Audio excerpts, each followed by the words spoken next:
अस्सलाम वालेकुम जी, आवाज़ आ रही मेरी? यस सर, वालेकुम अस्सलाम। Okay, good. तो क्विकली अटेंडेंस लगाते हैं।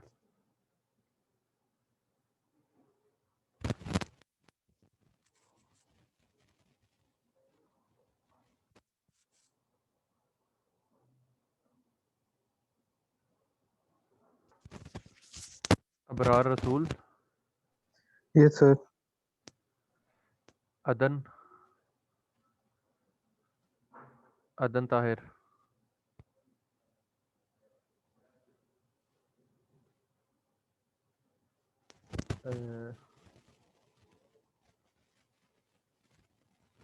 ये नया बच्चा आया अदन ताहिर, इसको जरा मैं भेज दूँ लिंक, शायद इसको लिंक ही ना गया।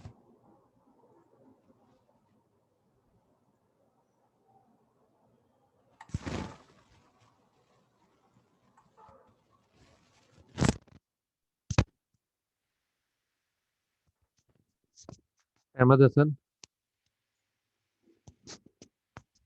Ahmed Hasan, Ali Raza Haider, Present, sir. Ayra, present sir. Daniyal, present sir. Faizan, Faizan Saeed,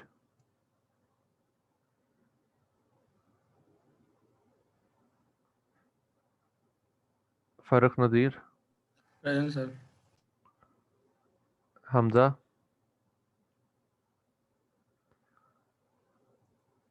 हनाद, Present, sir.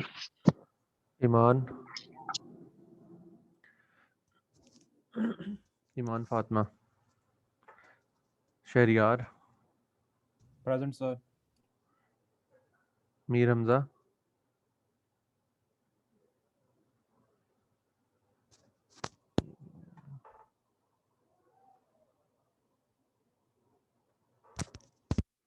मौज़ Munir, Arqam, present sir.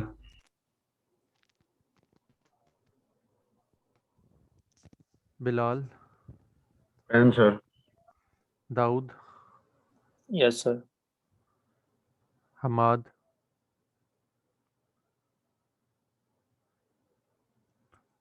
मेसम, present sir. Shahid,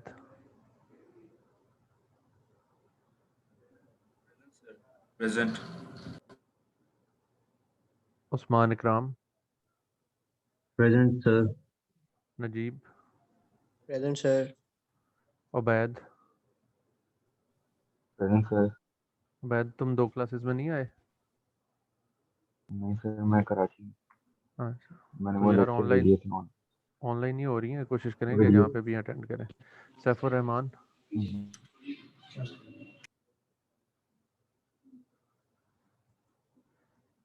शुमाइम, Present, sir. Waqar Kashif, Present, sir.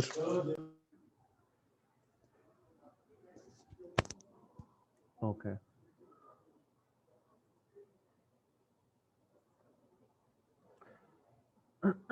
Okay, आज की क्लास में हम ये मशीन लर्निंग का सारा प्रोसेस कैसे चलता है इसको अंडरस्टैंड करते हैं, और इंशाल्लाह अगली क्लास से हम पाइथन में इसकी इम्प्लीमेंटेशन स्टार्ट करेंगे। तो अब आप सब लोगों ने इसके ऊपर भरपूर तवज्जो भी देनी है, और आज का ये जो लेक्चर है इससे आपको जो जनरल एक टेम्पलेट है कि मशीन लर्निंग के प्रॉब्लम्स को कैसे सॉल्व किया जाता है, कोई भी किसी हम अप्रोच कोई भी अप्लाई करें।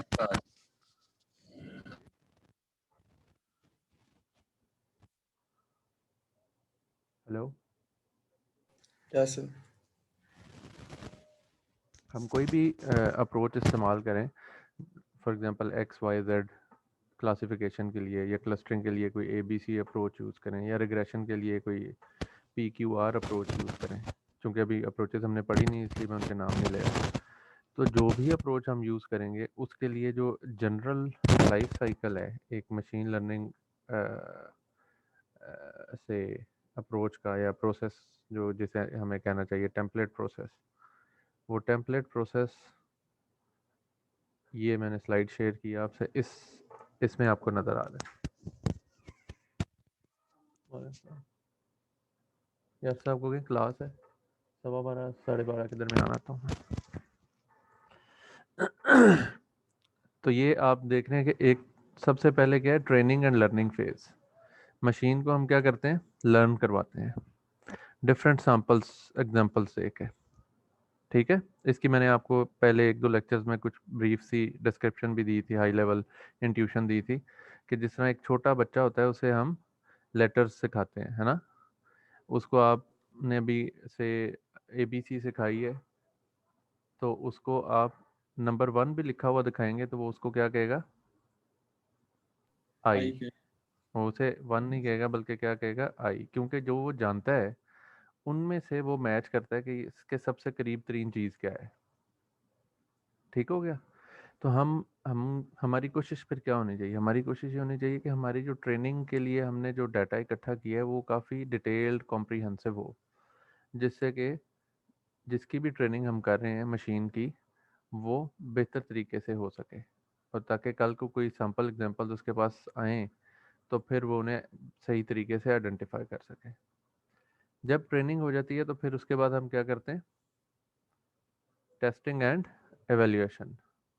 इसका मतलब क्या कि हमने अपने जो मशीन है उसको टेस्ट भी करना है कि अच्छा ये हमने सारी ट्रेनिंग तो कर दी, तो अब हम इसको मुख्तलिफ डिफरेंट तरह की एग्जांपल्स दिखाते हैं। जिस तरह वो याद है 2 1 2 3 4 9 तक लिखा हुआ था हैंड राइटिंग में, हमने एक स्लाइड देखी थी, तो उसमें हम आइडेंटिफाई कर रहे थे, मशीन को कह रहे थे कि चलो अब तुम पता बताओ कि ये क्या लिखा हुआ है।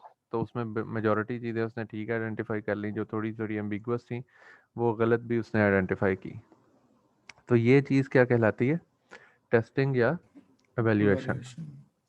तो टेस्टिंग और एवेल्यूएशन करके हमें पता लग जाता है कि कौन अप्रोच ठीक काम कर रही है या नहीं। एट टाइम्स यहाँ पे एक ज़रूरी बात समझें, यहाँ पे अभी मैं थोड़ी देर पहले मैंने आपको कहा कि हम क्लासिफिकेशन अगर कर रहे हैं तो क्लासिफिकेशन की कई डिफरेंट अप्रोचेज़ हैं। नाइव बेजियन भी है, SVM भी है, के नियरेस्ट नेबर भी है, और कई दीगर अप्रोचेज़ हैं। तो हम क्या करते हैं कि हमें समटाइम्स कोई बड़ा वाज़े पता नहीं होता कि कौन सी अप्रोच निस्बतन बेहतर परफॉर्म करेगी, कि हैं तो सारी क्लासिफिकेशन की अप्रोचेस। तो फिर हम क्या करते हैं कि फिर हम उन जो जिस भी नोयत का प्रॉब्लम हम सॉल्व कर रहे हैं उससे उसके ऊपर कौन से लोगों ने ऐसी अप्रोचेस इस्तेमाल किया, जो लोगों ने ऑलरेडी उस जैसे प्रॉब्लम को सॉल्व करने के लिए जो अप्रोचेस इस्तेमाल की हैं वही लगाने की कोशिश करते हैं। मसलन आपने टेक्स्ट को क्लासिफाई करना है तो रैंडम फॉरेस्ट, नाइव बेजियन निस्बतन बेहतर से काम कर रहे हैं। तो फिर हम क्या कहेंगे कि रैंडम फॉरेस्ट और नाइव बेसियन को तो ज़रूरी रखें, कोई और अगर निस्बतन बेहतर काम करने वाली है तो उसको भी रख लें। तो 3-4 अप्रोचेस को हम अडॉप्ट कर लेते हैं और फिर उनका कंपैरिजन फिर आपस में कर लेते हैं कि ट्रेनिंग डाटा उस सेम ट्रेनिंग डाटा उन्हें दिया, सेम टेस्ट दिया और देख लिया कि कौन सी अप्रोच बेहतर परफॉर्म कर रही है। ये बात सबको समझ आई है? ये बड़ी ज़रूरी Yes, बात sir. है जो इस वक्त मैं कह रहा हूँ कि हमारे पास जिस तरह हम कहें कि यस सर। ये डाटा है, ये मैं अरकम को भी देता हूँ, मैं फ़ारूक को भी देता हूँ, दानियाल को भी देता हूँ और से शाहिद को भी ये डाटा देता हूँ। इन चारों को इस पर ट्रेन करता हूँ और उसके बाद इनका टेस्ट लेता हूँ। तो इनमें से जो बेहतर परफॉर्म करेगा वो फिर फाइनली हम चूज़ कर लेंगे कि इस प्रॉब्लम के लिए ये वाला जो है ये बेहतर काम कर रहा है बंदा, तो इस बंदे को बदल दें मशीन लर्निंग अप्रोच से। तो इसी तरह मशीन लर्निंग अप्रोच जो बेहतर काम करेगी फिर उसे हम फाइनली अडॉप्ट कर लेते हैं कि ये ठीक है। तो फिर एप्लीकेशन फेज़ में हम वो ठीक वाली अप्रोच जो हमारा मॉडल होता है उसको फिर हम लेके जाते हैं, सिर्फ एक को, सारों को नहीं ले जाते। ठीक हो गई ये बात कि अब हमारा जो एक्चुअल प्रॉब्लम है उसके ऊपर हम इसको लेके जा रहे हैं कि अब हमारे पास अनसीन डाटा आता जाएगा और उसको हम इस मॉडल से गुजार के और उसकी क्लासिफिकेशन करते रहेंगे। और last thing is feedback phase कि इसमें फिर वो यूज़र्स से हमें फीडबैक मिलेगी। उस फीडबैक ये जो डिप्लॉयड सिस्टम है फिर उसको हम दोबारा से अगर ज़रूरत पेश आती है कि मज़ीद डाटा से इकट्ठा हो गया और क्या सिस्टम की परफॉर्मेंस थोड़ी सी गिर गई है तो उस दौरान में यहाँ पे क्या हो जाता है फिर हमारे पास मज़ीद डाटा हमें मिल जाता है। स्टार्ट जब हम कोई भी प्रॉब्लम करते हैं तो मशीन लर्निंग के अंदर एक बहुत बड़ा चैलेंज क्या है कि ट्रेनिंग के लिए डाटा मिलना। ठीक है, 10 ये हैंड राइटिंग है फॉर एग्जांपल, तो हैंड राइटिंग के लिए आप सारी क्लास से हम लिखवाएं और उस सारे डाटा को फिर इलेक्ट्रॉनिक फॉर्म में कन्वर्ट करें, तो ये पूरा एक काम है। सिर्फ ये 10-20-50 पे मशीन को नहीं समझ आती। मशीन लर्निंग के अंदर फिर जो डाटा इस्तेमाल हम करते हैं वो थाउजेंड्स ऑफ इंस्टेंसेस होते हैं जिनके Yes. ऊपर मशीन को ट्रेन किया जाता है। थोड़े थोड़े इंस्टेंसेस पे ह्यूमन तो समझ आ जाता है, एक बच्चा है उसको ब्लॉक दिखाते हैं तो वो ब्लॉक देख के उसे पता लग जाता है कि ये ए है, ये बी है, ये सी है। लेकिन मशीन की ट्रेनिंग इस तरह से नहीं होती, उसको मल्टीपल इंस्टेंसेस थोड़े थोड़े वेरिएशन के साथ मुख्तलिफ तरह से कैसे कैसे ए लिखा होता है वो समझता है और फिर उसके बाद मशीन अंडरस्टैंड करती है चीज़ को। इस पूरे के अंदर कोई सवाल किसी का, ये this is the crux of the course कि हम यही कुछ करते जाएंगे। बेसिकली हमारे कोर्स का फोकस जो है ना ये वाले 2 फेजेस होंगे, ये एप्लीकेशन और फीडबैक जो है ये फिर हमारे लिए अंडरस्टैंडेबल है क्योंकि मेन काम इन्हीं में ही हो रहा होता है। ये तो सिर्फ उसको डिप्लॉय कर दिया और ये उससे फीडबैक आने के बाद जो उसकी करेक्शन करनी है वो अगेन उसके लिए जो काम करना है वो इन 2 फेजेस में ही करना है। ठीक है, ये बिल्कुल जैसा सॉफ्टवेयर इंजीनियरिंग में आप पढ़ते हैं ना कि सॉफ्टवेयर पहले डिज़ाइन डेवलप किया जाता है, टेस्ट किया जाता है, उसके बाद उसे डिप्लॉय कर देते हैं और फिर उसकी जो भी कोई प्रॉब्लम्स आती हैं उसके बाद उसकी मेंटेनेंस की जाती है। तो इसको आप उस सॉफ्टवेयर डेवलपमेंट लाइफ साइकिल की मदद से भी अंडरस्टैंड कर सकते हैं कि ये इस तरीके से सारी चीज़ जो है वो एक प्रोसेस में चलती है। कोई सवाल किसी का है तो पूछ ले, मैं 10 सेकंड्स वेट करता हूँ। अस्सलाम वालेकुम। अस्सलाम वालेकुम।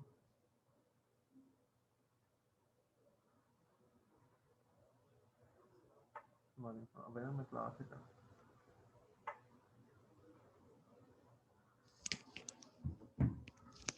जी, समझ आ गई बच्चों? Yes, sir. कोई सवाल तो नहीं यस पूछा सर। था? मैं तो नहीं बच्चे सर। कह रहा था मेरा फ़ोन आया, मैं क्लास में। नहीं सर, ओके, सवाल नहीं पूछा। चलो गुड हो गया। तो अब हम ये ट्रेनिंग फेज़ को सबसे पहले अंडरस्टैंड करने की कोशिश करते हैं। ठीक है, स्टेप बाय स्टेप इस सारे प्रोसेस को समझते हैं सीधा साधा आसान करके। तो है क्या कि हमें डाटा चाहिए। मैंने आपको ये बताया ना कि हमें मशीन को समझाने के लिए काफ़ी सारा डाटा चाहिए। इस डाटा को हम 2 हिस्सों में डिवाइड करते हैं, एक से हम ट्रेनिंग करते हैं और दूसरे से फिर क्या करेंगे हम टेस्ट।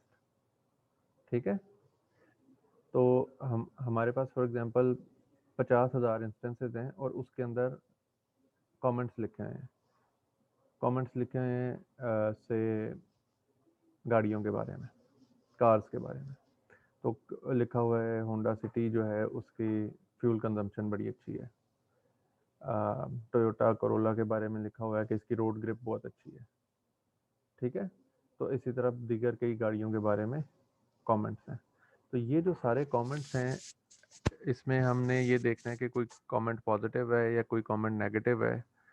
इसको हम क्या कहते हैं, ये सेंटिमेंट एनालिसिस की डोमेन कहलाती है कि हम पॉजिटिव, नेगेटिव और न्यूट्रल कमेंट्स को आइडेंटिफाई कर रहे हैं। तो हम क्या करेंगे कि से पार्क व्हील्स पे जाएं, वहाँ पे लोगों के जो कमेंट्स हैं वो गेट करें।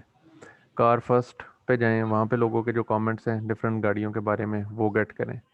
तो इस तरीके से हम मुख्तलिफ जो हमारे पास कार्स हैं उनके बारे में लोगों की कमेंट्स को गेट करें। वो हमने 50,000 कमेंट्स से स्क्रैप कर लिए वेब से।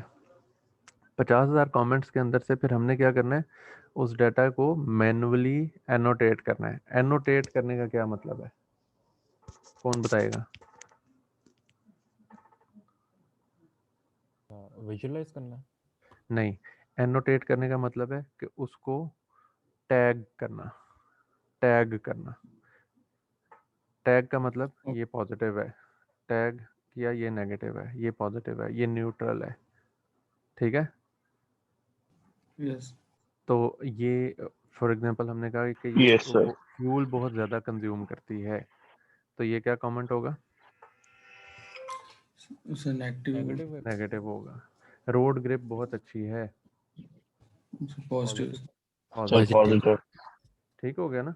तो इस तरह जो कमेंट लिखा होगा उसको फिर हम, और इस काम के लिए हम क्या करते हैं, पूरे रूल्स बनाते हैं कि इस नोयत की चीज़ लिखी होगी तो हम उसे पॉजिटिव कहेंगे या नेगेटिव कहेंगे या न्यूट्रल कहेंगे, कि किस चीज़ को पॉजिटिव, नेगेटिव या न्यूट्रल करें। और उसके लिए फिर हम ह्यूमंस को एंगेज करते हैं।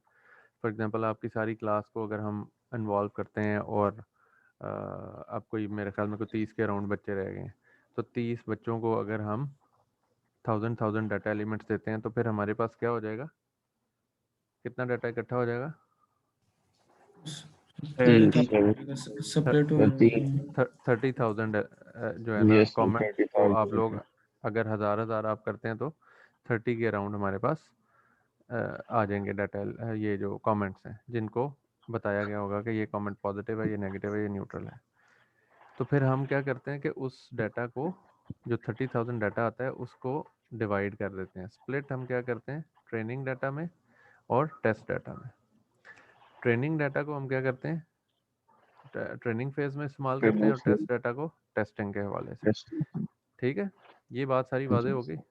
और इसकी एक जी अमूमन जो सर. प्रोपोर्शन होती है वो ये होती है कि हम अमूमन 70 to 80% डाटा जो है वो ट्रेनिंग के लिए इस्तेमाल करते हैं, 20 to 30% डाटा जो है वो टेस्टिंग के लिए इस्तेमाल करते हैं। हर 1000 में से 700 से 800 कमेंट्स जो है वो ट्रेनिंग के लिए चले। गुड हो गया। अब जी हम सर. छोटी छोटी डिफरेंट और इसकी जो माइनर डिटेल्स हैं उसकी तरफ जाते हैं। ब्रॉडर पिक्चर इस सारे की अब क्लियर हो गई है आपको? जी सर. गुड हो गया। अब आप ये देखिए कि इसमें छोटी छोटी माइनर डिटेल्स क्या हैं। तो हमारे पास सुपरवाइज, अनसुपरवाइज और सेमी सुपरवाइज 3 तरह की लर्निंग्स हैं। तो हमारे पास अब इनके अंदर फ़र्क क्या क्या है ट्रेनिंग और टेस्टिंग के पॉइंट ऑफ व्यू से। अब यहाँ पे आप जो 3 बड़ी मशीन लर्निंग की अप्रोचेज़ हैं, सुपरवाइज्ड, अनसुपरवाइज्ड और सेमी सुपरवाइज्ड, इसका ट्रेनिंग और टेस्टिंग के डाटा की मदद से ही हमें ये अंदाज़ा होगा। ट्रेनिंग डाटा सुपरवाइज लर्निंग में क्या होना चाहिए, एनोटेटेड, यानी कि टैग होने चाहिए, और टेस्ट डाटा भी टैग होना चाहिए। अनसुपरवाइज में ट्रेनिंग डाटा नहीं करना चाहिए. कोई उसमें एनोटेटेड नहीं है, लेकिन टेस्ट डाटा एनोटेटेड होना चाहिए। This is the major difference. जी ठीक है, सर. इसका मतलब ये है कि जो अभी हम जो ये प्रॉब्लम डिस्कस कर रहे थे, वो प्रॉब्लम क्या था, कार्स के व्यूज़ को पॉजिटिव, नेगेटिव या न्यूट्रल में। जी तो सर. हमने ट्रेनिंग डाटा को 30,000 को किया ना वो एनोटेट। तो इसका मतलब है उस 30 में से हमने 25,000 जो थे वो ट्रेनिंग के लिए इस्तेमाल किए और 5,000 टेस्टिंग के लिए। तो दोनों एनोटेटेड थे या नहीं थे?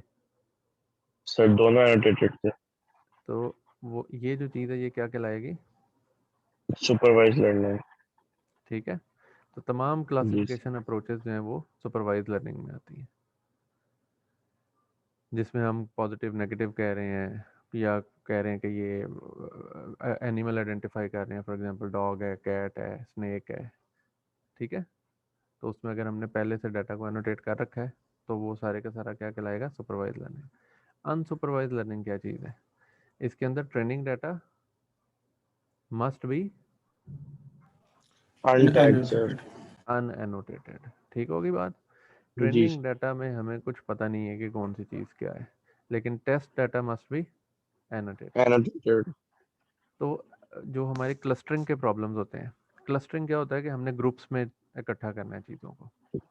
सही है, जी मिसाल के सर। तौर पे हमारे पास न्यूज़ आ रही है, तो न्यूज़ आ रही है, कोई न्यूज़ शोबिज़ की है, कोई news for that matter politics की है, कोई स्पोर्ट्स की है, कोई वेदर की है। ठीक है, तो डिफरेंट नोयत की न्यूज़ हमारे पास आ रही। इन न्यूज़ को हमने ग्रुप करना है या बंडल करना है लाइक वाइज न्यूज़ को एक ग्रुप के अंदर, कि सारी की सारी स्पोर्ट्स वाली एक साइड पे हो जाएं, सारी वेदर वाली एक साइड पे हो जाएं, शोबिस की एक साइड पे हो जाएं, पॉलिटिक्स की एक साइड पे हो जाएं, कोई और ग्रुप है वो एक और साइड पे हो जाए। अब प्रॉब्लम ये है कि हमें पता ही नहीं है कि टोटल कितने ग्रुप्स हैं। ठीक है, तो इस नोयत के प्रॉब्लम्स को हम क्या कहते हैं? क्लस्टरिंग, कि हम क्लस्टर कर रहे हैं चीज़ों को। क्लस्टरिंग में एक बड़ा प्रॉब्लम ये होता है कि we don't know the number of clusters, तो उसमें फिर हमारे पास जो ट्रेनिंग डाटा है वो एनोटेटेड नहीं होता। हाँ, हम फिर टेस्टिंग के लिए उसको करते हैं कि अब हम टेस्टिंग के लिए कुछ डाटा थ्रो इन करते हैं, उसका हमें पता होता है कि ये जो है ये न्यूज़ स्पोर्ट्स की न्यूज़ है। अब हम इस न्यूज़ को सिस्टम में थ्रो इन करते हैं और देखते हैं कि ये इसको किस क्लस्टर में ऐड करता है। अगर ये इसको स्पोर्ट्स में ही करता है तो वो ठीक काम कर रहा है, अगर नहीं कर रहा तो फिर गलत हो जाएगा। सही है, लेकिन हमें Yes. ट्रेनिंग डाटा के अंदर नहीं पता होता कि ये टोटल कितने क्लस्टर्स बनेंगे। अच्छा, तीसरी आ गई सेमी सुपरवाइज्ड। वो आपको इन दोनों के नाम से अंदाज़ा हो गया, जिसमें ये है कि सेमी एनोटेटेड है, कि कुछ पोर्शन डाटा का एनोटेटेड है और कुछ नहीं है, लेकिन टेस्ट डाटा जो है वो एनोटेटेड ही होना चाहिए। तो अगर हम इसको इन जनरल देखें तो टेस्ट डाटा तीनों में क्या है? Annotated. Annotated sir. ये Tag. बात तो वादे हो गई ना। Yes. तो जी सर। बाकी बस ये इतना सा, इन दोनों को अगर आप समझ लें, याद रखने के वाले से आपको ये बात अब दोबारा कह रहा हूँ कि सुपरवाइज में एनोटेटेड ट्रेनिंग भी सर। एनोटेटेड होना चाहिए, अनसुपरवाइज में ट्रेनिंग डाटा अनएनोटेटेड होना चाहिए, Annotated. और सेमी सुपरवाइज में जिस तरह के नाम से जाहिर है कि पार्शली एनोटेटेड होगा और पार्शली नहीं होगा। तो ये आपके लिए अब याद भी हो गया और समझ भी आ गई। सब पार्शली टैग किस तरह किया होगा, मतलब कि कोई मतलब मिक्सअप कुछ मैच? कुछ कुछ इंस्टेंसेस जो हैं वो इसके दो वेरिएशंस हो सकती हैं, कि कुछ इंस्टेंसेस यस. एनोटेटेड हैं और कुछ नहीं है, एक। और दूसरा ये हो यस. सकता है कि वो कैरेक्ट जो जो एनोटेशंस हैं वो उनमें वेरिएशन हो सकती है। जैसे टोटल ओवरऑल अगर हम देखें तो 15 एट्रीब्यूट्स हैं, लेकिन किसी में कोई 8 हुए हैं, किसी में कोई 9 हुए हैं, किसी में कुछ 6 हुए हैं। इस तरह वो फुल उसका फ्लैज। कंप्लीट डाटा जो है ना वो टैग. जी जी जी। सर ये हो सकता है कि उन्होंने पॉजिटिव और नेगेटिव मेंशन किए हैं और न्यूट्रल मेंशन ना किए हैं न- सेमी सुपरवाइज्ड सेमी एनोटेटेड में। अ, ये जो है ये कोई ज़रूरी बात मेरे ख्याल से नहीं है।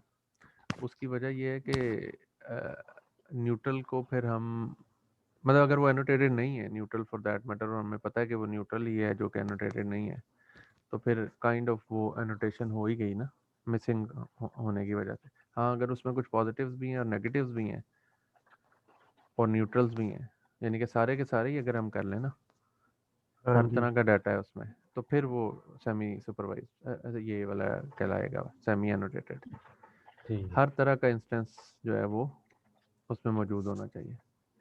ठीक है, ठीक है। फिर वो कहलाएगा semi annotated. Good.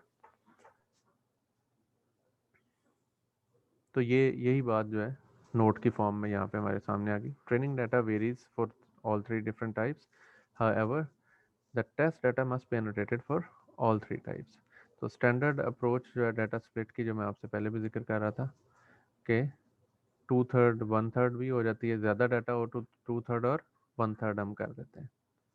For example अगर आपके पास 100,000 इंस्टेंसेस हैं 1 लाख, तो उसके अंदर से कोई 66-67,000 आप ट्रेनिंग के लिए कर लेते हैं और 30,000 प्लस जो है वो आप टेस्टिंग के लिए कर लेते हैं। अच्छा, train and test set must be disjoint. कोई भी ऐसा इंस्टेंस नहीं होना चाहिए जो ट्रेनिंग में इस्तेमाल हुआ हो और वही instance as it is testing में आ जाए। ये जिस तरह के आपका ये हम मैट्रिक, ये जो स्कूल में पढ़ते हैं मैट्रिक सिस्टम में जो लोग बच्चे पढ़ते हैं ज़्यादातर, हम कहते हैं ना कि वो क्वेश्चन वही वाले आने चाहिए जो किताब में है ना।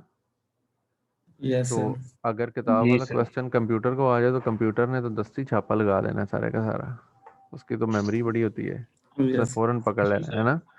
तो अगर जी सर। एक इंस्टेंस जो है वो उसकी वो एज इट इज़ 8 एट्रीब्यूट्स हैं और वो 8 एट्रीब्यूट वही हैं एग्जैक्टली जो ट्रेनिंग में थे, तो इसको तो कंप्यूटर कभी भी गलत नहीं करेगा, है ना। बिल्कुल सर। जी तो सर। इसलिए हम और ये आप करते कह हैं। रहे हैं ये टेस्ट डाटा और ट्रेन डाटा जो है वो उन दोनों के अंदर यूनिक रिकॉर्ड नहीं होना चाहिए। सिमिलर रिकॉर्ड नहीं होना चाहिए। हाँ जी, सिमिलर रिकॉर्ड हाँ, नहीं होना चाहिए। नहीं होने, वो दोनों यूनिक होने चाहिए। जो जो रिकॉर्ड्स ट्रेनिंग में है वो ट्रेनिंग में, यानी कि हम जो उसका कट लगाते हैं ना, वो कट हम लगा देते हैं, तो फिर जो से जिस तरह मैं 100,000 कह रहा हूँ तो उसमें से 70,000 अगर हमने ट्रेनिंग के लिए रख लिए तो वो 70,000 एक साइड पे हो गई, ट्रेनिंग हो गई। अब उनमें से कोई भी टेस्ट इंस्टेंस नहीं होना चाहिए। अब तो टेस्टिंग के हमें लिए पता बाकी के कैसे 30, चलेगा कि वो यूनिक है सारे इतने? हाँ वो नॉट नेसेसरीली कि वो हम उसको इतना बॉदर नहीं करते कि वो यूनिक है, क्योंकि हम जब देखो जब आप वेब से क्रॉल करोगे फॉर एग्जांपल ये सारे जो मैं कह रहा हूँ ये जो भी उन्होंने कमेंट्स दिए हैं यूज़र्स ने, तो वो सारे कमेंट्स हमने क्रॉल कर लिए, तो वो हर क्रॉल्ड कमेंट एक डिफरेंट कमेंट है, तो काफ़ी कम चांस है कि एग्जैक्टली सेम कमेंट आ जाए। और फिर एक और चीज़ आगे चल के भी हम पढ़ेंगे, प्री प्रोसेसिंग।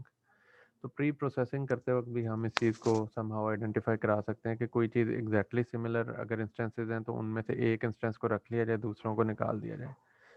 तो डाटा की जो क्लीनिंग फेज़ जो होता है उसके अंदर हम इस चीज़ को आइडेंटिफाई भी कर सकते हैं। ठीक हो गया। Yes sir. यस जी सर। अच्छा, फिर स्प्लिट करने के तरीके भी हैं कुछ। एक है रैंडम स्प्लिट और एक है क्लास बैलेंस्ड स्प्लिट।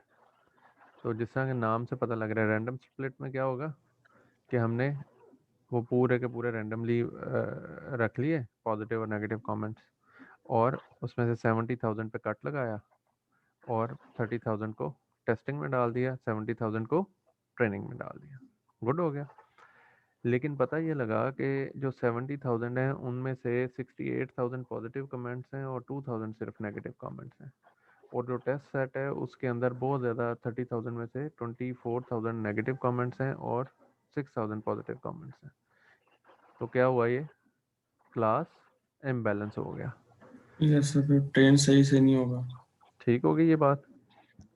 तो इन जी सर। अब रैंडम पहली वाली जो थी वो वैसे तो अमूमन रैंडम से भी मुनासिब भी हो जाता है, क्योंकि डाटा जनरली स्प्लिट हुआ होता है मुनासिब तरीके से, लेकिन स्टिल जो एडवाइजेबल है वो क्या है, क्लास क्लास बैलेंस में।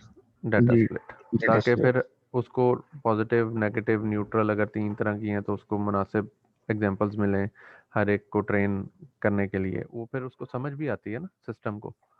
अगर हम वो उसको पूरी मुनासिब एग्जांपल्स नहीं देंगे हर नोयत की तो फिर उसके लिए प्रॉब्लम हो जाएगा। क्लियर। यस। जी सर। तो इसी की अब आगे जेंडर आइडेंटिफिकेशन है, अगर कि मेल या फीमेल हमने करना है तो क्लास 1 मेल है, क्लास 2 फीमेल है, 600 इंस्टेंसेस हैं। तो डाटा डिस्ट्रीब्यूशन अगर 300 मेल और 300 फीमेल है तो ट्रेन टेस्ट स्प्लिट हमने 67% और 33% कर दिया है। तो ये बेहतरीन हमारे पास चीज़ बन जाएगी कि हमारे पास डाटा डिस्ट्रीब्यूशन जो है वो बराबर बराबर इंस्टेंसेस हैं ट्रेनिंग के लिए और टेस्टिंग के लिए। तो इनमें से 200 ये और 200 ये ट्रेनिंग में चले जाएंगे, 100 इसमें से और 100 इसमें से टेस्ट में चला जाए, तो टेस्ट में चला जाएगा। सब कुछ ज़बरदस्त हो जाएगा। ठीक हो गया। इसको हम कहेंगे कि ये क्लास बैलेंस ट्रेनिंग और क्लास बैलेंस टेस्टिंग हो रही है। ओके। यस फिर ये सर। थ्योरेटिकल सिचुएशन है ना, ये तो रियल नहीं, सिचुएशन नहीं है ना।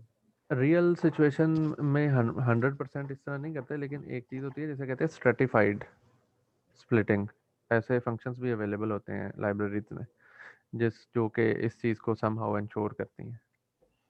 मतलब हमने तो उसको समझाना है ना कि आप टोटल इंस्टेंसेस कैलकुलेट करें हर क्लास के, और उनके अंदर से एक सिग्निफिकेंट प्रोपोर्शन जो है से अगर 2/3 जो है वो ट्रेनिंग में डाल दें और 1/3 टेस्टिंग में डाल दें, तो क्लास वाइज अगर हम डाटा को सॉर्ट कर लेते हैं तो हमें पता लग जाएगा ना कि कितने इंस्टेंसेस किस क्लास के हैं।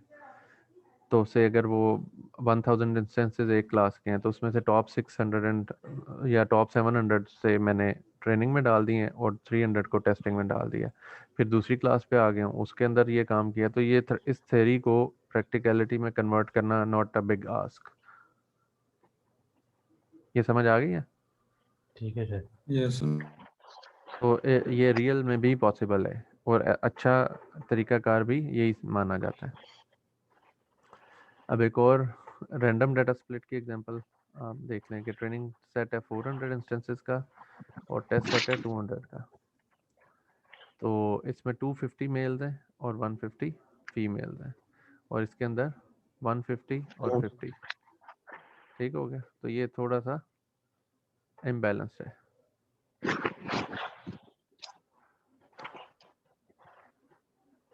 तो ओरिजिनल डाटा सेट के अंदर अगर आप देखें तो मेल कितने हैं इसमें सर 250। जी? 250 सर। ये कह रहे ट्रेनिंग सेट में 400 इंस्टेंसेस हैं तो 250 मेल्स हैं 150 फीमेल्स हैं, और यहाँ पे फीमेल 150 मेल और 50 फीमेल, तो 400 मेल हैं और 200 फीमेल फीमेल्स हैं। है। ठीक है? जी सर। तो in original data set the data distribution is 50% male instances and 50% female instances.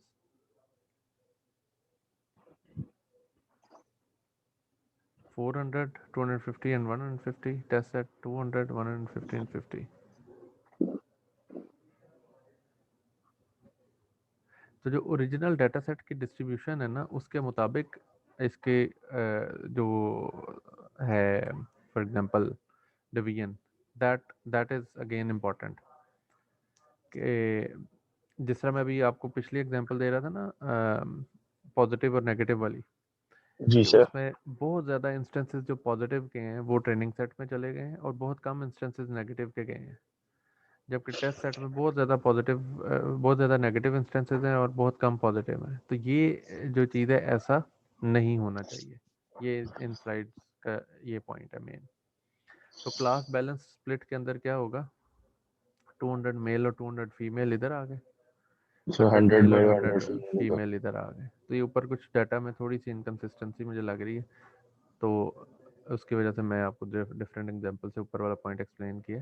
तो ये 400 इंस्टेंसेस में से 200 और 200 दोनों के बराबर ट्रेनिंग के आ गए एक्सक्यूज और मी सर। टेस्टिंग में भी 100 आ गए। जी बताइए। सर जैसे कि आप कह रहे हैं कि बैलेंस स्प्लिट स्प्लिट होना चाहिए, अगर 200 इंस्टेंसेस पॉजिटिव के अंदर 200 नेगेटिव भी होना चाहिए ट्रेनिंग सेट में। लेकिन सर अगर हमारे पास 150 पॉजिटिव और 50 नेगेटिव हो तो फिर भी तो हमारा जो मॉडल है वो अच्छी तरह से काम कर सकते हैं 50 इंस्टेंसेस की बेस पे। अगर इस तरह का डेटा हमारे पास इस तरह के फीचर्स हो तो उनको नेगेटिव कर देते। यानी कि डाटा में आप कह रहे हैं ओरिजिनली हो ही वो इम्बैलेंस्ड। Yes sir.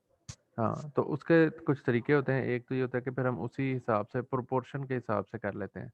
अगर ओरिजिनल डाटा में से 60% पॉजिटिव्स हैं और 40% नेगेटिव्स हैं, ठीक हो गया, वो 50-50% नहीं है, तो उन 60% का हाफ यानी कि 30% पॉजिटिव्स और 40% में से 20% नेगेटिव्स वो हम इसमें ले लेंगे और बाकी के इधर कर देंगे। ठीक है? तो उसका तरीका क्या होगा कि जो हमारा ये जो 70% के अराउंड जो डाटा हमने उठाना है, तो मेल के अंदर से अगर से आपके पास 1000 से और 600 मेल से और 400 फीमेल से, तो उन 600 के अंदर से जो 70% बनता है 420 वो हम मेल यहाँ पे उठा लेंगे, और 400 के अंदर से जो 70% बनता है 280 वो इधर उठा लेंगे। तो वो भी एक जो जो डाटा जितना प्रोपोर्शन है उसका ट्रेनिंग में, वही प्रोपोर्शन फिर आपको टेस्टिंग में भी रिफ्लेक्ट हो रहा है। ये बात समझ आ गई यस सर। Yes sir. कि हम उसके इंस्टेंसेस की जो प्रोपोर्शन है उसको मेंटेन कर लेते हैं तब भी ठीक है। और एक तरीका ये होता है कि हम फिर मॉक डाटा भी जनरेट कर लेते हैं क्लास को बैलेंस करने के लिए। दूसरा तरीका क्या हो जाएगा कि जो चीज़ कम है उसके मॉक इंस्टेंसेस मिलते जुलते वो जनरेट कर लें, तो वो भी बात बन जाएगी।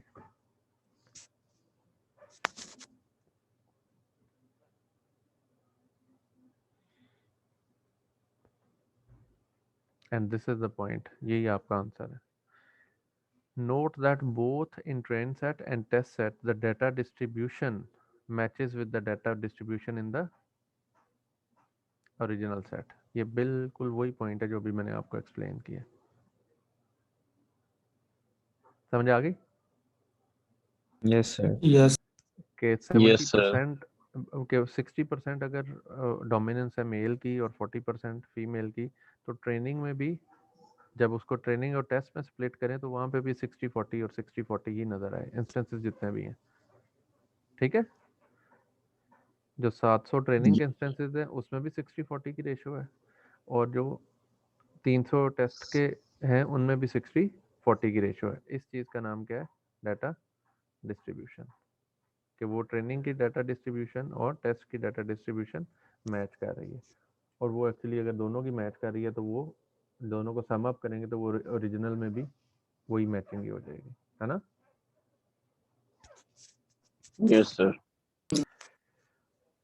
ओके, ये वही जेंडर आइडेंटिफिकेशन, मेल फीमेल दो क्लासेस, 900 इंस्टेंसेस, 600 मेल के हैं, 300 फीमेल के हैं, 67 और 33% है। तो ये वो हमारी एग्जांपल आ गई। 500 मेल्स आ जाएंगे और 100 फीमेल, 100 और टेस्ट सेट ये रैंडम डाटा स्प्लिट ने क्या किया है, 500 और 100, 100 और 200। तो ये सही डिस्ट्रीब्यूशन हो गई है। डाटा डिस्ट्रीब्यूशन जो ओरिजिनल थी इसके अंदर 600 और Yes. 300 है। जी जी ठीक है, सर। तो ये 67% मेल पॉपुलेशन थी, 33 ये थी। तो क्या इसके अंदर 67 और 33 नज़र आ रहा है आपको? जी सर आ रहा। Yes. कैसे आ रहा है? मेल की सर मेल ज्यादा 67 है। है, मेल तो बहुत सर ज़्यादा है। नहीं आ रहा ये सर, तो मेल बहुत ज्यादा है। 80-20 आ रहा है, 80-20। और इसमें क्या आ रहा है? 20 33 मेल है और 66 फीमेल है, उल्ट पुल्ट ही हो गया। फीमेल है। जी समझ आ सर। गई? ये ठीक। नहीं इसको नहीं देखना, ये तो 600 निकालना कोई मसला नहीं है। 600 और 300 को अलग करना इज नॉट एन इशू। 600 के अंदर क्या स्टोरी चल रही है ये इंपॉर्टेंट है, इसको समझे। ये बात समझ आई? जी सर। 600 और 300 तो आप निकाल ही देंगे कि 66 या 67% एक साइड पे हो गए, 33% एक साइड पे हो गए, ये तो कोई बात नहीं है। इसमें पता लगे कि सारे ही पॉजिटिव एक साइड पे हो गए हैं, सारे नेगेटिव एक साइड पे हो गए हैं, तो आप उसे अच्छा स्प्लिट कहेंगे? नहीं सर। No सर, फिर वो सर बेड़ा ही डिफिनेशन गर्क हो सही नहीं जाएगा, होगा। Yes machine sir. भी पागल हो जाएगी। मशीन तो हर चीज़ को पॉजिटिव ही कहना शुरू कर देगी, है ना? Yes sir. उसने Yes कभी सर। नेगेटिव इंस्टेंस देखा ही नहीं। इतनी पॉजिटिविटी, इतनी पॉजिटिव आउटकम, इतनी पॉजिटिविटी अच्छी होती है। No sir. तो उसको पॉजिटिव और नेगेटिव दोनों इंस्टेंसेस हम दिखाएंगे। लेकिन अगली बात ये है कि ये जो 600 आपने किया है, इस 600 में ओरिजिनल डाटा में हमारे पास 67% मेल थे, तो इसके अंदर भी 67% मेल भी होने चाहिए। तो 600 का 67 करेंगे तो वो 400 के करीब कोई इंस्टेंसेस बनने चाहिए। ठीक है, तो अब यहाँ पे आप देखें तो इन्होंने क्या कहा कि 67 मेल इंस्टेंसेस और 33 मेल इंस्टेंसेस हैं। उसके ऊपर अगर आप करते हैं तो 400, 500, 100 और 300, 100 और 200, ये जो अब पिछली स्लाइड पे देखा ये ठीक नहीं था। तो ये इसके अंदर ये मैच नहीं कर रहे, Excuse me, sir? Doesn't look nice. जी जी, ये अब सर ये उसी जो के क्लास 67% कम होता जा रहा है 500 से 400, ये 67% बता रहा है, ये टोटल बता रहा है 600 में से? 600 का 67% है ना। अब ये देखो 600 का कैलकुलेटर निकालो, अभी करो। वैसे ही देख नहीं लो ना, नहीं, अगर इसको ऊपर जिस इसको तरह अगर हम 500 हो गया था ना 600 के बाद जी टोटल जी इंस्टेंसेस, जी जी ये वाला ये वाला। सर 402। हाँ 400 के अराउंड ही बन गया ना। जी सर। तो अब देखो ये टोटल इंस्टेंस ये 600 होना चाहिए, ये 400 लिखा हुआ है, ये नोट करते जाओ यार फरोख, ये सारी स्लाइडों में जो गलती है ना, ये 600 होना चाहिए टोटल। Yes sir. तो इस 600 के अंदर से 500 ये हैं और 100 ये हैं, वही तो सर मैं कह रहा हूँ। तो ये तो सर 67% नहीं ना बन रहा, नो सर, ये तो कोई 80% के करीब बन रहा है ना। तो ये 80-20 की यस सर, तकरीबन 80 की। स्प्लिट है। अब इधर आ जाओ, तो जो चीज़ यहाँ 80% थी वो यहाँ पे 33% आ गई, और जो चीज़ यहाँ पे कितनी थी 20% थी वो यहाँ पे तकरीबन 70% बन रही है। तो ये यस सारा बेड़ा ही गर्क हो गया। ये क्या हो गया? बेड़ा गर्क सर। तो ये ठीक स्प्लिट नहीं है। बात वादे हो गई। तो मैं ये कह रहा हूँ कि देखो 1000 के अंदर से 600 को अलग करना और 400 को अलग करना या 700 को अलग करना और 300 को अलग करना ये बड़ी बात नहीं है, ये तो हो ही जाएगा कि ये कट मारो और ये इधर आ गया ये इधर आ गया। उस कट के अंदर देखना है कि सही प्रॉपर बैलेंसिंग या वो प्रोपोर्शनैलिटी या डिस्ट्रीब्यूशन फॉलो हो रही है कि नहीं हो रही। सर, इसमें क्या हमें हर दफा क्लास स्प्लिट यूज करनी पड़ेगी, रैंडमली हमें यूज नहीं करना। हाँ मतलब मेजॉरिटी ऑफ द केसेस में हम यही करते हैं यस, कि अच्छा बैलेंस स्प्लिट में करने की जैसे हम कोशिश करते हैं। देखेंगे ये चीजें। अब ये वाली जो चीज़ है ये क्लास बैलेंस स्प्लिट उसी प्रॉब्लम की, 600 यस इंस्टेंसेस 400 और 200 हो गए, 300 इंस्टेंसेस 200 और 100 हो गए, ये इससे डबल है ना 2 और 4, 50-50 है सर। तो ये भी 1 जी और 2, सर।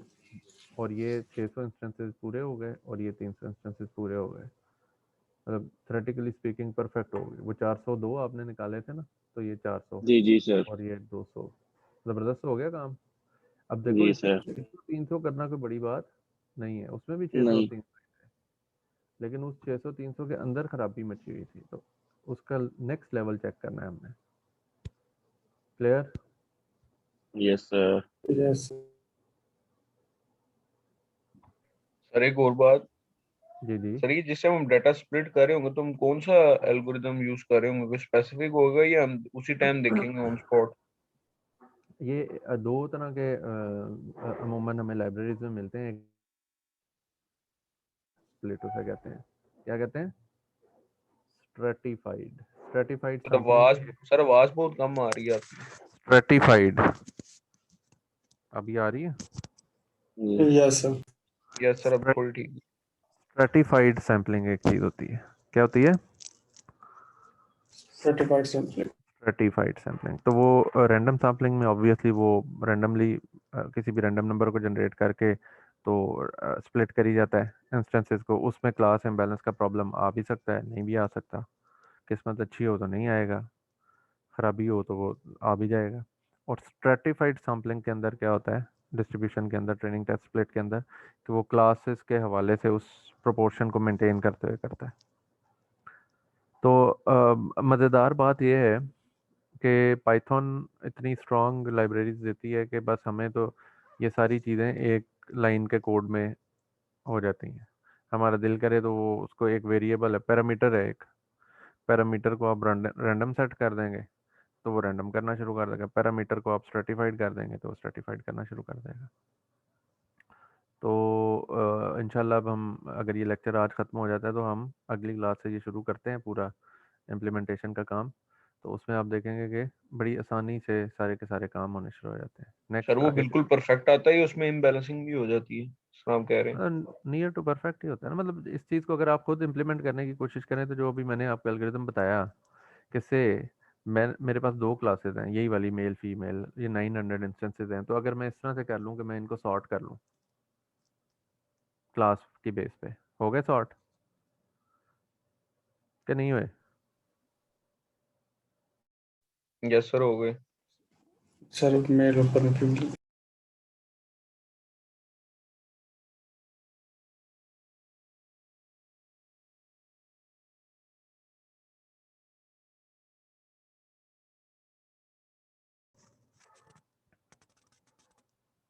हेलो, यस सर, आ रही है आवाज? अब आ मैं रही है। डिस्कनेक्ट यस नहीं हो सर। रहा? यस सर आ रही है। आ रही है। अच्छा 600 यही 900 इंस्टेंसेस हैं, तो अगर मैं इनको 3 सॉर्ट 6 कर कर लूँ, दी, खत्म हो गई। मैं ये बता रहा था कि अगर सॉर्ट कर लें इसको तो क्या होगा? जी ऊपर से 600 इंस्टेंसेस मेल के और फिर 300 सर स्क्रीन इंस्टेंसेस ये शेयर मैं करता फीमेल सर के। स्क्रीन और, शेयर कर। ओके मैं करता हूँ। तो उसके बाद उन 600 इंस्टेंसेस के अंदर से अगर मैं टॉप 66% इंस्टेंसेस उठा लूँ, सर वो सारे के सारे जी मेल सर, के हो जाने, तो सारे वो के सारे सारे के सारे मेल क्या होंगे होंगे? सर, मेल मेल हो सर। जाने।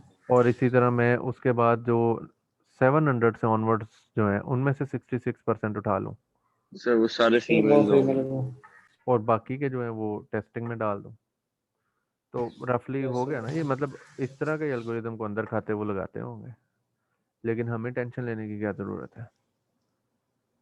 किसने सवाल पूछा था? सर मैंने पूछा था फैजान। फैजान, जी जी। अंदर से नतीजा क्या निकला है? टेंशन सर चुप करके नहीं सर लेना। लाइब्रेरी नहीं लोड ले, करो। नहीं ले रही सर। बस गुड हो गया। अच्छा जी, सर अब आपके हम होते टेंशन वैसे भी नहीं लेनी है हमने। बस ज़बरदस्त हो गए। तो थैंक यू इंटरेस्टिंग मी। तो आगे अगला फेज जो है वो क्या है? लर्निंग फेज सर, ट्रेनिंग को हम लर्निंग क्या करते हैं कि ट्रेनिंग मॉडल लर्निंग करते हैं और उसकी मदद से मॉडल बिल्ड करते हैं। मॉडल ठीक है, तो अगला सवाल ये है, how good your model has learned.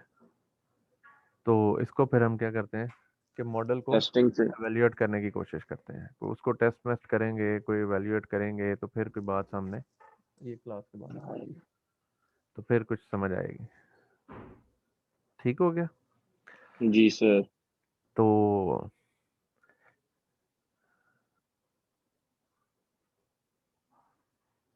अच्छा, अब ये है कि हम कहें कि यार मॉडल अच्छा है, अरकम कहता है कि मेरा मॉडल अच्छा है, उधर से फरूख आ जाता है भागता भागता, कहता है ओ भाई बात सुनो, मेरा मॉडल तो बहुत ही अच्छा है। वहाँ से शाहिद आ जाता है उकाड़े से, उसको आते आते देर लग जाती है। वो कहता है कि वो मेरा मॉडल तो बहुत ही अच्छा है। तो किसकी बात मानेंगे आप? सर वैल्यूएशन कर लेंगे। सर टेस्टिंग करके सर, तीनों की टेस्टिंग सर करेंगे पहले टेस्ट अनसीन। करके देखेंगे किसका मॉडल ज्यादा अच्छा है। है ना, हम कहेंगे तारीफ़ें करो बंद, हम क्वालिटेटिव खाते यहाँ पे इस्तेमाल नहीं करेंगे। नहीं करेंगे, ठीक है, तो हम उसको क्या करेंगे, क्या करेंगे? क्वांटिफिकेशन करेंगे सर। क्वांटिफिकेशन करेंगे कि भाई नंबर से बात करो, नंबर से 100 में से कितने नंबर लिए हैं तुमने, उसकी बुनियाद पे हम कहेंगे कि अच्छा ठीक है, अब तुम्हारा मॉडल अच्छा है। अब हम मानेंगे कि किसका मॉडल अच्छा है। तो इस सारी चीज़ के लिए हमारे पास ये सारे मेजर्स इस्तेमाल होते हैं। बेस लाइन एक्यूरेसी है। एक्यूरेसी होती है कि टोटल कितने इंस्टेंसेस हमने चलाए और उनमें से कितने के सही रिजल्ट आए। फॉर एग्जांपल हमने 300 इंस्टेंसेस को क्लासिफाई किया, 300 में से 200 ठीक थे और 100 उसने गलत बता दिए, तो क्या हुआ, 2/3 आ गई, 66% तकरीबन, है ना? ये जी सर। एक्यूरेसी होती है। प्रिसियन क्या चीज़ होती है जनाब? सर वो कितनी लेवल पे कितना करेक्ट है।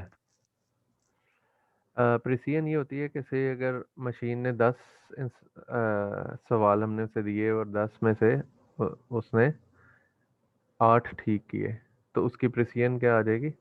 80%। 80%। ठीक है। रिकॉल जो होती है वो ये होती है कि रिकॉल जो होती है वो टोटल जितने इंस्टेंसेस होने चाहिए। फॉर एग्जांपल मैं ये कहता हूँ कि ये डाटा है, इस डाटा के अंदर से सारे पॉजिटिव्स लेके आओ, मैं उसे क्या कहता हूँ, ये मैंने तुम्हें टेस्ट डाटा दे दिया, इस टेस्ट डाटा के अंदर से सारे पॉजिटिव इंस्टेंसेस लेके आओ। तो वो क्या करती है कि वो 100 पॉजिटिव्स थे टोटल, उसने क्या किया कि 100 में से 80 पॉजिटिव्स ले आए, 20 पॉजिटिव्स को इसका मतलब है उसने नेगेटिव में वो कैटेगराइज कर दिया। सर आइडेंटिफाई नहीं हुआ था उससे। या उससे नहीं आइडेंटिफाई हुए या उसने नेगेटिव Yes, ही sir. ऑब्वियसली किया होगा ना। तो वो जो Yes. 80 उसने किए कितने में से 100 में, तो हम कहेंगे रिकॉल इसका 80% है। Okay. रिकॉल कितने, यानी कि टोटल में से, टोटल जितना होना चाहिए था उसमें से कितना ठीक किया है। अब एक और हम बात करते हैं प्रिसिजन और रिकॉल को डिफरेंशिएट करने के लिए। मैंने अगेन उससे यही एग्जांपल लें कि हमने उसे सारा डाटा दे दिया और हमने कहा इसमें से पॉजिटिव इंस्टेंसेस लाओ। वो 80 पॉजिटिव इंस्टेंसेस और 80 इंस्टेंसेस उसने उठाए और वो 80 के 80 वो पॉजिटिव ही थे, ठीक है। तो इसमें उसकी प्रिसिजन क्या होगी, 100%। 100% सर। कि जो काम उसने किया है मशीन ने, तय क्या हुआ कि जो काम किया है उसमें से कितना ठीक है। इसको आपको चले मैं दूसरे तरीके से समझाता हूँ, वो आपको समझ आ जाएगा, वो बड़ा ही आसान है, उसको ना समझना ज़्यादा मुश्किल है। आपको पेपर मिला मशीन लर्निंग का, है जी, उसमें 10 सवाल थे।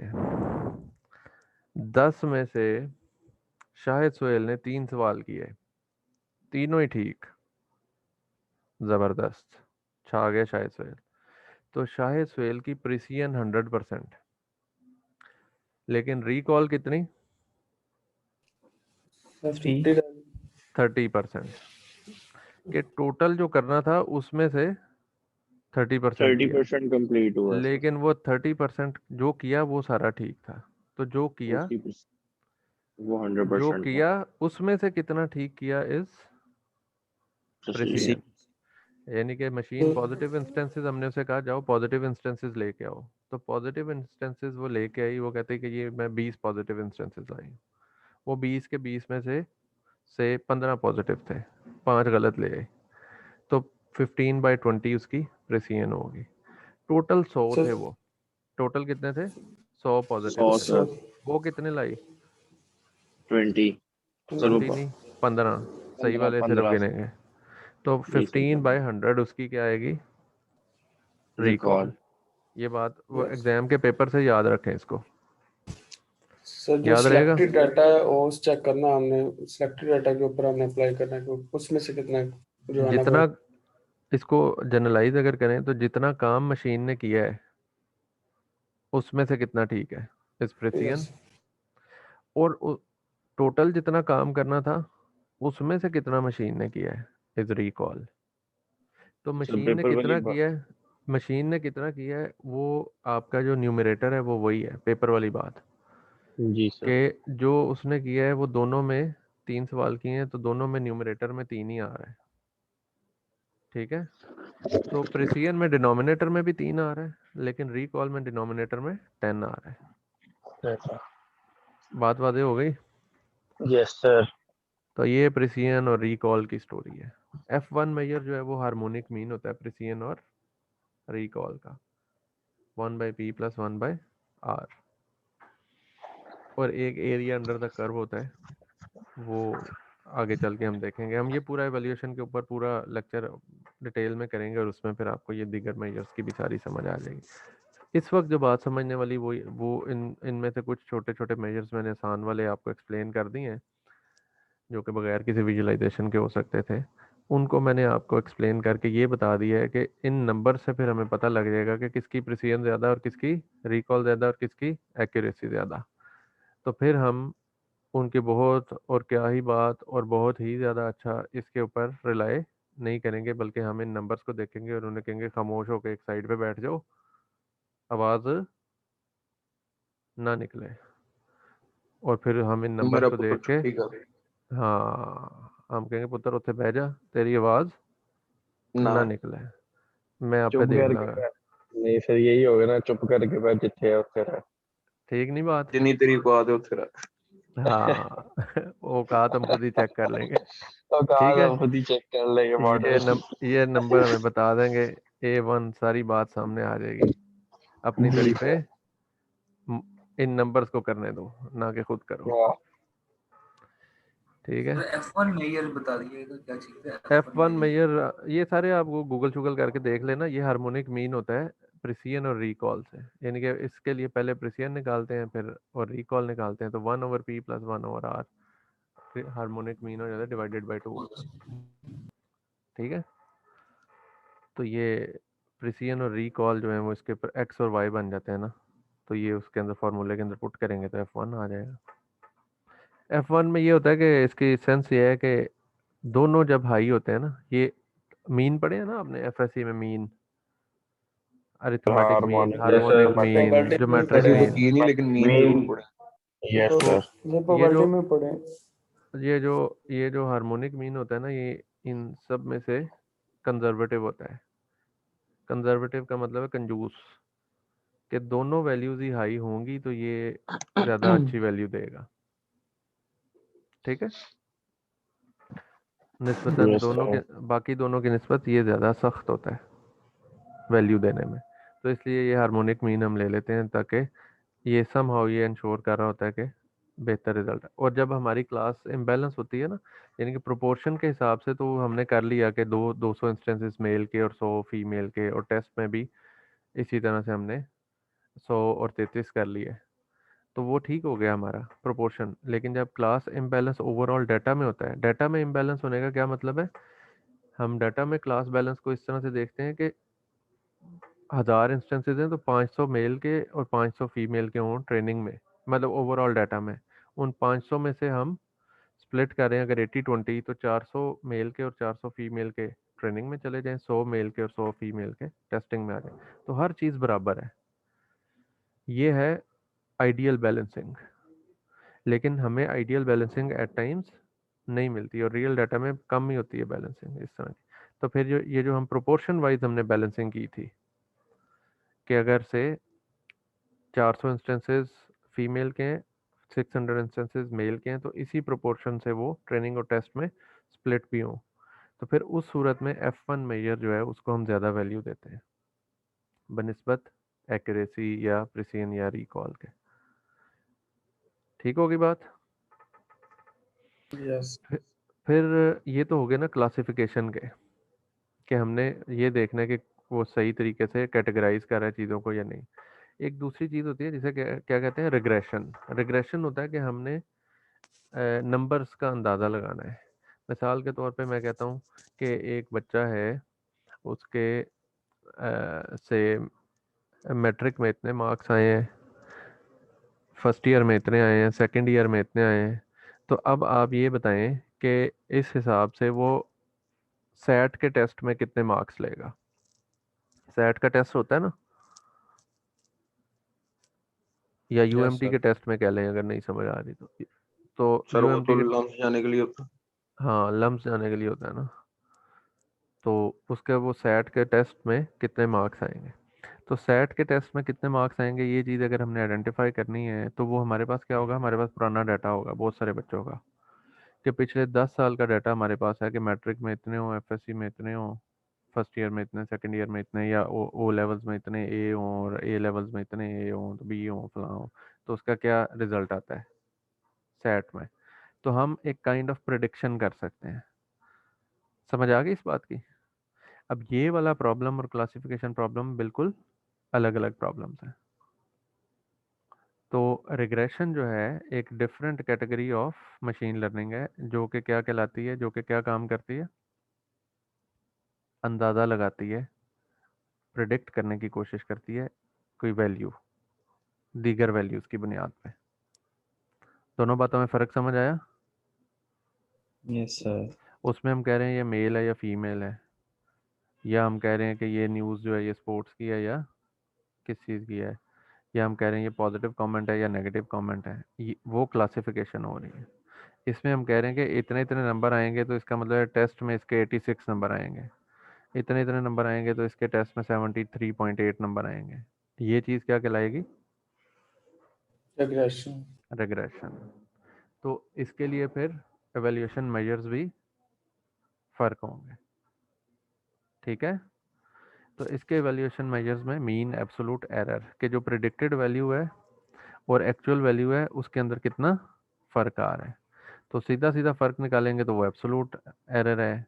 मीन स्क्वायर्ड एरर एक होता है कि वो स्क्वायर ले लें एरर्स का, जो वैल्यूज़ आ रही हैं, तो वो कभी नेगेटिव वैल्यू आती है और कभी पॉजिटिव, यानी कि हमने कहा कि 78 आएंगे, आ गए 80, तो हमने 80 - 2 किया तो 2 आ गया। और सिस्टम ने कहा कि 76 आएंगे और आने थे 78, तो 76 - 78 किया तो -2 आ गया।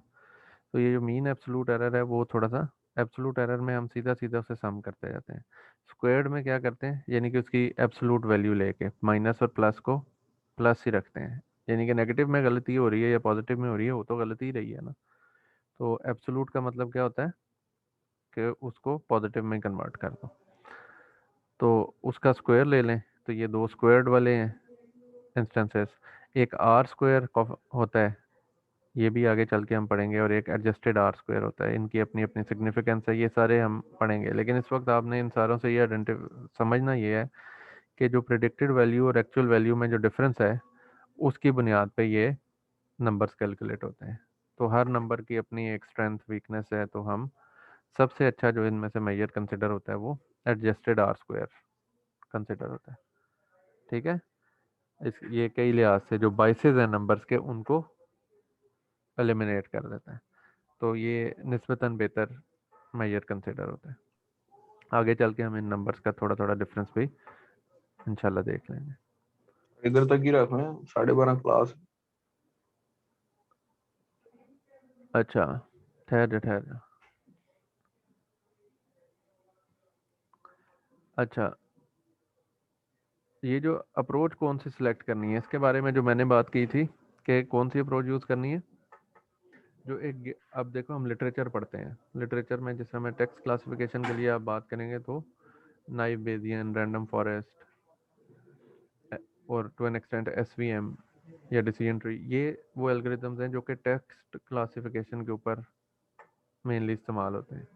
तो हम कहेंगे कि यार मेरा काम टेक्स्ट क्लासिफिकेशन का है, ये ज़्यादा बेहतर एक्यूरेसी दीगर प्रॉब्लम्स पे दे रहे हैं, मैं भी इन्हीं को इस्तेमाल करके अपना काम करने की कोशिश करता हूँ। तो that is what we need to understand, कि थोड़ा पढ़ लें, कोई गूगल से सर्च कर लें कि टेक्स्ट क्लासिफिकेशन के वाइडली यूज्ड एल्गोरिथम्स कौन से हैं, या कोई भी और दीगर आपने काम करना है, तस्वीर दे के तस्वीर फिगर आउट करनी है, तो वो डिफरेंट हो गया, वो इमेज बेस्ड मल्टीमीडिया वाला काम हो गया। तो उसके लिए कौन से एल्गोरिथम्स निस्बतन बेहतर काम कर रहे हैं वो फिगर आउट करें, तो उसकी बुनियाद पे आप अप्रोचेज अपनी सेलेक्ट करें।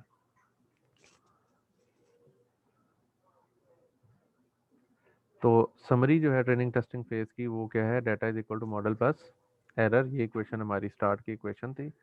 हम इसमें मशीन लर्निंग में डाटा से स्टार्ट करते हैं, उसके कॉरेस्पॉन्डिंग एक मॉडल बनाते हैं। वो मॉडल से नाइबेरियन मॉडल है या SVM का है या रैंडम फॉरेस्ट का है, तो उस मॉडल में कोई ना कोई एरर आएगा। ये ट्रेनिंग और टेस्टिंग फेज के इन नंबर्स जो अभी हमने ऊपर पढ़े इनकी मदद से हम उसको आइडेंटिफाई करते हैं कि किस कदर एरर आ रहा है।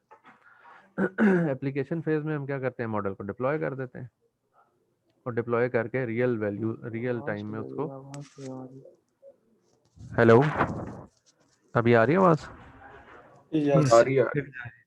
तो एप्लीकेशन फेज में हम उस मॉडल को अप्लाई कर देते हैं रियल सिनारियो में। अब वो टेस्ट डाटा शाटा ख़त्म हो जाता है, अब एक्चुअल रियल डाटा आ ही जाता है, और हम उसे उसको मसलन हमने वो क्लासीफायर लगा दिया है कि ये पॉजिटिव कमेंट है या नेगेटिव। अब लोग रियल टाइम में कमेंट कर ही जा रहे हैं, और हमारा सिस्टम उसे कैटेगराइज करता जा रहा है कि ये पॉजिटिव कमेंट आया है, अब के बाद नेगेटिव आया है, अब के बाद न्यूट्रल आया है, अब के बाद फिर पॉजिटिव आ गया।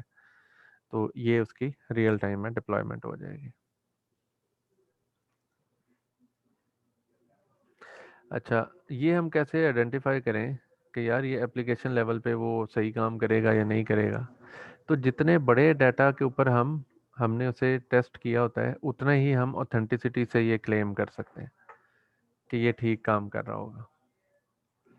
तो question is how can we say that our model is good enough to perform well in the real world. So possible answer is if model performance is good and test data is large. ये इस जितना सारी बड़ा चीज, data होगा उतनी ज्यादा अच्छी ये परफॉर्मेंस इस सारी स्लाइड की ये लफ्ज़ जान है। ठीक है, कि जितना टेस्ट डाटा जितना लार्ज होगा उतना ही फिर हमारा कॉन्फिडेंस होगा कि हाँ इसमें, उसका मतलब इम्प्लिसिटली ये है कि उसमें कई तरह की वेरिएशंस उसने देख ली हैं। ठीक है, तो वो अच्छा ही परफॉर्म करेगा। क्लियर हो गया? जी सर। Yes sir. इसमें क्रिकेट के प्लेयर होते हैं ना, क्रिकेट के प्लेयर, वो कहते हैं कि जी इंडिया वाले प्लेयर जो है बैट्समैन वो इंडिया में ही परफॉर्म करते हैं, सही है। लेकिन जो बैट्समैन जो है विराट कोहली है, सारी दुनिया में जाके सेंचुरियां मार के आ जाए, तो फिर इसका मतलब है कि उसका टेस्ट डाटा पूरा वो लार्ज हो गया, उसने पूरे हर तरह के सर्कमस्टांसेस में परफॉर्म करके दिखा दिया। इसका मतलब है वो इसको डिप्लॉय कर दो, ये ठीक ही काम करेगा।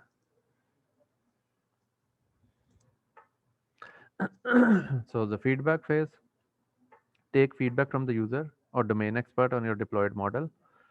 और इसमें जो एंड यूज़र्स हैं उनकी फीडबैक भी आ जाती है कि वो जो से क्लासिफिकेशन का डाटा वो जो लोग बाद में प्रोसेस कर रहे हैं वो क्या कहते हैं। मिसाल के तौर पे हमने एक काम किया था, उसमें हमने न्यूज़ क्लासिफिकेशन की थी। हम कुछ डाटा इकट्ठा कर रहे थे न्यूज़ का, उस न्यूज़ को हम क्राइम में, एक्सीडेंट में, और फिर उसके बाद से ये जो होती है कोई टेररिज्म की एक्टिविटी है, तो इस तरह से ना ये जो जो इस तरह से लॉ एंड ऑर्डर सिचुएशन की न्यूज़ होती हैं उनको हमने कंपाइल किया और उनको क्लासिफाई किया। तो अगेन हमने जो बात आपको मैंने बताई कि हमने उनको पहले क्या किया, सारी न्यूज़ इकट्ठी की, उनको मैनुअली एनोटेट किया कि ये क्राइम की है, ये टेररिज्म एक्टिविटी की है, ये से एक्सीडेंट है, ये फ़लाँ है। तो वो सारे 4-5 क्लासेस हमने बनाई और उसके मुताबिक उसको डाटा को इकट्ठा किया। उसके बाद हमने उस डाटा को के ऊपर डिफरेंट क्लासिफिकेशन एल्गोरिथम्स लगाए और फिर उनके कंपैरिजन करके निकाल लिया कि कौन सा बेहतर है। इस काम का मकसद ये था कि उनसे हमने डाटा गेट करना था। हर न्यूज़ के अंदर से हम उसकी लोकेशन उठा रहे थे, उसके अंदर जो कितने इंजर्ड थे, कितने डेथ्स हुई, ये इन्फॉर्मेशन उठा रहे थे। तो लोकेशन, इंजर्ड, डेड, तारीख, किस तारीख को ये इंसिडेंट हुआ और ये किस क्लास का इंस्टेंस था, ये सारा 5 चीज़ें हम उससे निकाल रहे थे डाटा से। तो 5 चीज़ों में से जो बाकी चीज़ें तो नंबर्स से हम समहाउ आइडेंटिफाई करने की कोशिश कर रहे थे, तो वो तो हो ही जाती थी प्री प्रोसेसिंग से निस्बतन आसानी से। लेकिन इसकी जो कैटेगराइजेशन थी कि ये न्यूज़ किस नौयत की है, ये वाली चीज़ के लिए हमें क्लासीफायर लगाना पड़ा। तो वो क्लासीफायर जो है वो फिर हमारा, इसको हमने कहा कि ये एक डाटा एंट्री स्क्रीन होगी एक बंदे की, उसमें न्यूज़ ऊपर आ जाएगी और नीचे उसका एक्सट्रैक्टेड डाटा आ जाएगा, सजेस्टेड क्लास आ जाएगी कि हमारे ख्याल में इसकी क्लास क्राइम है, ठीक है। तो अब जो डाटा एंट्री ऑपरेटर है, पहले वो क्या कर रहा था, डाटा एंट्री ऑपरेटर वो सारा हर न्यूज़ को देखता था खुद, उसके जगह पे खुद सारी एंट्रियां करता था, इंजर्ड इतने हैं, लोकेशन ये है, और वो यही 5 चीज़ें वो खुद एंटर करता था।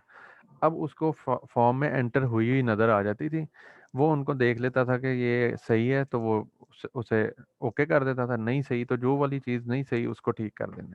मसलन क्लासीफाई नहीं सही कर सका, वो थी एक्सीडेंट की न्यूज़ और क्राइम में गई हुई थी, तो फिर वो उसको क्राइम से एक्सीडेंट कन्वर्ट कर देगा, चेंज कर देगा उसकी class.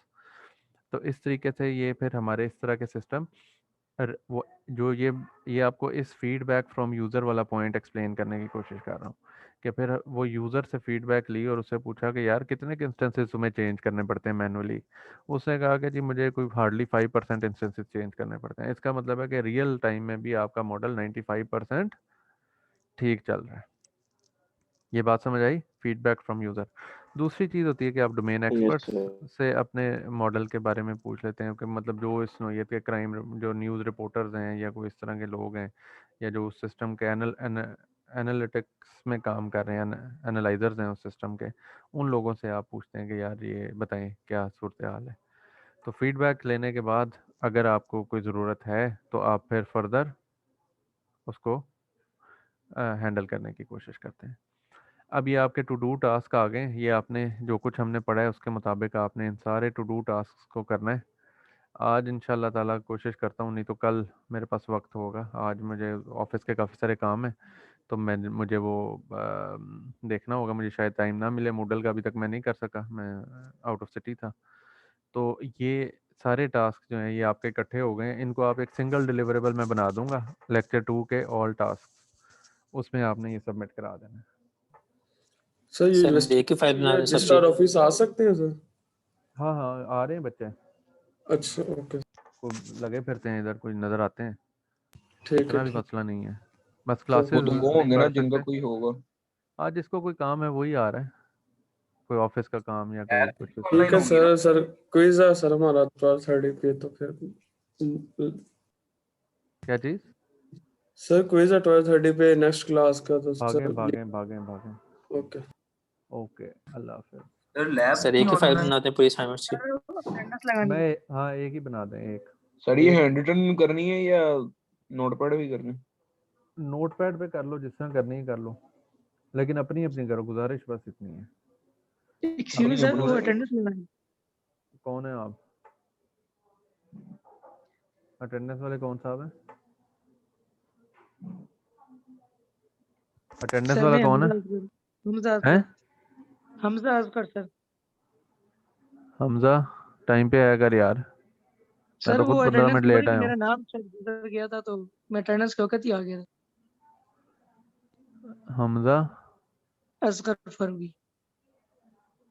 Farooqui yes sir. 447। Yes sir. Sir ये 400 सैफुर रहमान की भी लगा दीजिएगा। किसकी जी? सैफुर रहमान S 2018 26609। क्यों जी? सर ये इसका लाइट नहीं आ रही, माइक नहीं चल रहा इसमें, ऑनलाइन बैठा हुआ। किधर बैठा हुआ है? ऑनलाइन सरदान बैठा हुआ है? कह रहा हूँ, माइक नहीं आ रहा सर। किधर? उसको कहे हैंड रेज करे। मैं एक मिनट कह रहा हूँ। एम ही तो लगवाई जा रहा है कह रहा है। नहीं नहीं सर, एम नहीं लगवा रहा, उसने आज ही ज्वाइन किया तो मुझे कह रहा था कि मैंने लास्ट 2 लेक्चर नहीं लिए। तो ये इसको करा दें सारा लेक्चर्स, ठीक है? रिकॉर्डिंग आपको मैं मिल रही बता है ना? दूंगा। Recordings yes sir. अब वो रिकॉर्डिंग्स भी इसको सुनते रहें। मेल भी नहीं आ रही उसकी लेक्चर की ना, वो भी काइंडली देख लीजिएगा। ये मैं आज वो नई लिस्ट बना देता हूँ। अब तो मेरा जी ख्याल फ्रीज हो गया ना। किसका तुम कह रहे हो? सैफ? सैफुर रहमान।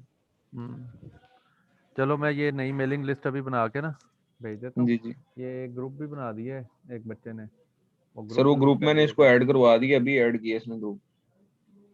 ठीक है, ये जो है ना, ये अब हमारे कोई 26 स्टूडेंट हो गए हैं।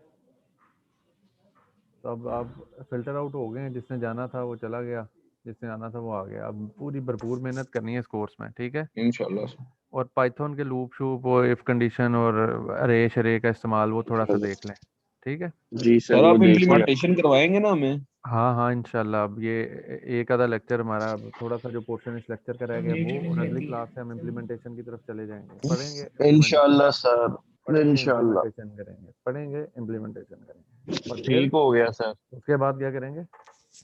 फिर पढ़ेंगे और इम्प्लीमेंटेशन करेंगे। सर यही करते रहना, पढ़ेंगे। चलो ओके, अल्लाह हाफिज़। ओके सर, अल्लाह हाफिज़।